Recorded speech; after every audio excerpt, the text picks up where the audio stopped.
زندگی جزوی ہے.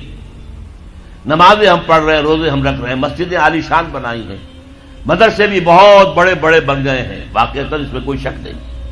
لیکن سوال یہ ہے کہ اوپر جو چھت ہے وہ تو کافرانہ ہے، قانون تو اللہ کا نہیں ہے، کتاب و سنت کے احکام تو نافذ نہیں ہے. ہاں نماز ہے، روزہ ہے، حج ہے، زکوٰۃ ہے، تو نماز اور روزہ تو ہندوستان میں بھی ہو رہا ہے. وہ تو چند ایک مسجدیں ہیں جنہیں وہ تاریخی اعتبار سے کہتے ہیں کہ یہ ہمارے مندر ہوتے تھے جنہیں مسجد بنایا گیا، ورنہ وہاں پر ہزاروں لاکھوں مسجدیں ہیں، آباد ہیں، لوگ نمازیں پڑھتے ہیں، کوئی روکتا ہے انہیں؟ ہم نے یہ ملک بنایا تھا کہ یہاں اسلام کا نظام قائم کریں گے. نماز تو آپ امریکہ میں جا کر پڑھیے، امریکہ کو کوئی اعتراض ہی نہیں. You have come here, you have purchased synagogues and churches and you have turned them into mosques. ہم نے کوئی اعتراض نہیں کیا. تم نے چرچ خریدے، تم نے سینیگوگز خرید لیے جو یہودیوں کی عبادت گاہیں ہوتی ہیں، اور انہیں مسجد بنا لیا، ہم نے کوئی اعتراض نہیں کیا. We never objected. لیکن تم کہو کہ اسلام کا نظام ہم قائم کریں گے، نہیں کرنے دیں گے تمہیں کبھی بھی. تم چاہو کہ تم اسلام کا معاشی نظام قائم کرو، کبھی اجازت نہیں دیں گے. تم چاہو کہ اسلام کی معاشرتی اقدار کو تم قائم کرو، کبھی نہیں کرنے دیں گے. یہ ہے اس وقت جو ہمارے ساتھ پیش آ رہا ہے معاملہ. پورا مغرب اس پر اڑا ہوا ہے، اسلامی نظام کہیں نہیں آنے دیں گے. ہاں نمازیں پڑھو، ہمیں کوئی اعتراض نہیں، روزے رکھو. تم روزے 30 کی بجائے 100 رکھو، ہمارا کیا لیتے ہو؟ تمہاری کمزوری ہو جائے گی. ہم تو تمہیں لیبر اسی وقت دیں گے جب پورے 8 گھنٹے کام کرو گے ڈٹ کر، اس میں کوئی رعایت نہیں کریں گے تمہارے ساتھ. بہرحال سوال یہ ہے کہ میں کیا کروں، کوئی راستہ ہے؟ دیکھیے کنویں میں، اب آج کل تو وہ کنویں اس طرح کے ہیں نہیں، دیہات میں تو ہے. کنویں میں کتا گر گیا، بلی گر گئی، مردار ہے کنویں کے اندر، کنویں کا پانی حرام ہو گیا، نجس ہو گیا. لیکن آخر کو راستہ تو ہے نا بھائی. اتنا پہلے تو اس کتے کو یا اس بلی کی لاش کو نکال کے باہر پھینکو، اور پھر اتنے ڈول اور نکال کر باہر پھینک دو، پھر وہ پانی صاف ہے. اس کا کیا نام ہے؟ کفارہ. اسی طرح رمضان کا روزہ تھا، آپ سے صبر نہیں کیا گیا، اپنی بیوی سے ہم بستری کر بیٹھے دوپہر کے وقت، روزہ ٹوٹ گیا. اب کیا ہے؟ اس کی گناہ کی کوئی بدل بھی ہے؟ ہاں ہے. 60 روزے رکھو اب متواتر، پے بپے 60 روزے، تب کفارہ ہوگا اس گناہ کا. تم نے فرض روزہ توڑ دیا. ہاں اگر نفلی روزہ تھا تو توڑ دیا تو صرف اس کی قضا دینی ہوگی بس. فرض روزہ اسے توڑ دیا ہے تو اس کے لیے تو 2 مہینے کے 60 روزے پے بپے رکھنے پڑے. تو اب ہم جو کفر کے تحت زندگی گزار رہے ہیں، اور اس اعتبار سے اللہ کی نگاہ میں ہم کافر ہیں. لیکن سوال یہ ہے کہ جائیں تو کہاں جائیں، کریں تو کیا کریں؟ نظام کفر کا ہے. قرآن کہتا ہے وَمَن لَّمْ يَحْكُم بِمَا أَنزَلَ اللَّهُ فَأُولَٰئِكَ هُمُ الْكَافِرُونَ. جو لوگ قرآن کی، اللہ کی اتاری ہوئی شریعت کے مطابق فیصلے نہیں کرتے، وہی تو کافر ہے. کافر کسے کہتے ہیں؟ اقبال نے کہا نا، بتوں سے تجھ کو امیدیں، خدا سے نو امیدی، مجھے بتا تو صحیح اور کافری کیا ہے؟ تمہاری ساری امیدیں امریکہ کے ساتھ وابستہ ہیں. وہ مسئلہ طے کرا دے، وہ یہ کرا دے، وہ کرا دے، وہ معاملہ ہمارا. وہی تو سب سے بڑا چور وہی ہے، سب سے بڑا ڈاکو وہی ہے، سب سے بڑا اسلام کا مخالف وہی ہے، اور اسی کے پاس ہم جاتے ہیں. قرآن کا فتویٰ تو یہ کہ تم کافر ہو. ہاں انفرادی طور پر تم مسلمان ہو، اجتماعی طور پر قومی سطح پر تم کافر ہو. وَمَن لَّمْ يَحْكُم بِمَا أَنزَلَ اللَّهُ فَأُولَٰئِكَ هُمُ الْكَافِرُونَ.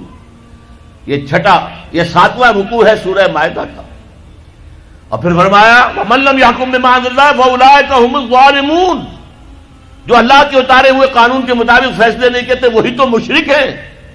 اللہ کے حکم کو چھوڑ کے کسی اور کے حکم پر فیصلہ کر رہے ہو، اس سے بڑا شرک کیا ہوگا؟ اور تیسری مرتبہ فرمایا وَمَن لَّمْ يَحْكُم بِمَا أَنزَلَ اللَّهُ فَأُولَٰئِكَ هُمُ الْفَاسِقُونَ. وہی تو فاسق ہیں، فاجر ہیں، وہی تو سرکش ہیں، وہی تو باغی ہیں، وہی تو غدار ہیں اللہ کے، جو اللہ کی شریعت کے مطابق فیصلے نہیں کرتے. اب ان 3 آیتوں کی روح سے سمجھ لیجئے ہم کہاں کھڑے ہیں، کیا کر رہے ہیں. دیکھیے میں آپ کو ایک مثال دیتا ہوں. ہماری آبادی کا میں سمجھتا ہوں اکثریت تو وہ ہے جو نماز روزے کے لیے پابند نہیں ہے۔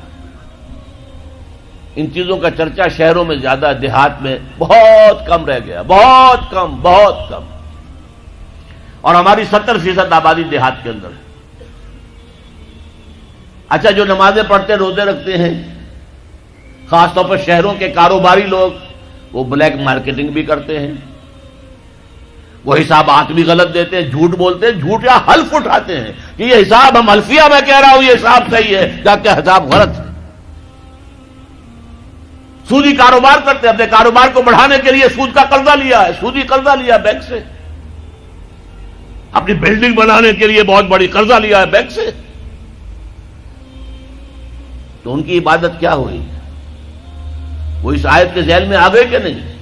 افتؤمنون ببعض الکتاب وتکفرون ببعض فما جزاء من يفعل ذلك منكم الا خزي في الحياة الدنيا ويوم القيامة يردون الى اشد العذاب وما الله بغافل عما تعملون۔ لیکن میں ان کو بھی چھوڑتا ہوں۔ فرض کیجئے ایک شخص ہے، نماز پڑھتا ہے پوری 5 وقتہ مسجد میں، رمضان کے روزے رکھتا ہے، اور بھی اللہ توفیق دیتا ہے، ایام 20 کے روزے رکھ لیتا ہے، یا ہفتے میں 2 روزے رکھتا ہے، سوموار کے اور جمعرات کے وغیرہ، زکوٰۃ دیتا ہے، کاروبار بھی سارے حلال کر رہا ہے، حرام نہیں کر رہا، سود میں بھی براہ راست ملوث نہیں ہے، نہ پیسہ سود پہ اوپر بینک میں رکھ کر سود کھایا، نہ سود پر قرضہ لے کر کوئی اپنا کاروبار بڑھایا، نہ کوئی اپنا کارخانہ لگایا، نہ کوئی اپنے بلڈنگ اونچی بنائی۔ پردہ بھی اس نے اپنے گھر میں بالکل شرعی نافذ کر دیا۔ وہ اس پورے اسلام پر کاربند ہے جس میں وہ کاربند ہو سکتا ہے اس وقت، لیکن وہ اس قوم کا فرد ہے جو قوم اللہ کے فتوے کے مطابق کافر قوم ہے،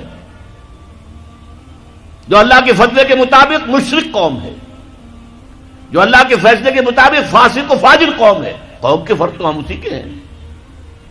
چور کا ہاتھ تو نہیں کاٹا جا رہا، ڈاکوؤں کو وہ سزا تو نہیں جا رہی سورہ مائدہ میں جو آئی ہے، ان کے ہاتھ اور پاؤں مقابل سم سے کاٹ دیے جائیں، یا یہ کہ انہیں ملک سے باہر دفع کر دیا جائے، قتلوا تقتیلا، ان کے ٹکڑے کر دیے جائیں۔